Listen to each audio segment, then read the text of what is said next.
এছাড়া কোনো প্রসেসিং নাই। আকাশ ওয়েদারটা দেখেন, একটু মাথা নষ্ট ওয়েদার। তো চলেন যাওয়া যাক। দেখেন কি অবস্থা।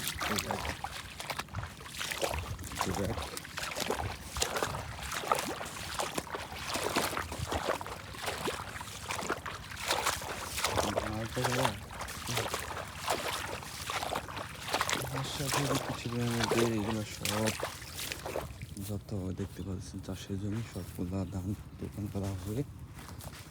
তো ওই যে দেখা যাচ্ছে আমার জাল। তো কালকে আসতে পারি নাই, কালকে একটু সমস্যার কারণে আসতে পারি নাই। তো এখন আমি বলি এখন অবস্থা মাছের অবস্থা, এই দেখেন মাছের অবস্থা কি।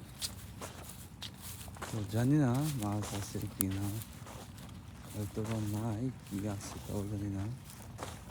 কালকে আগের দিন নিয়ে রেখে গেছিলাম, হয়তো কেউ জাল তুলছিল বোঝা যাইতেছে। প্রচুর পরিমাণে শ্যাওলা। তো জাল তুলি, তারপর দেখাই করতে বললাম মাছ আছে কি নাই।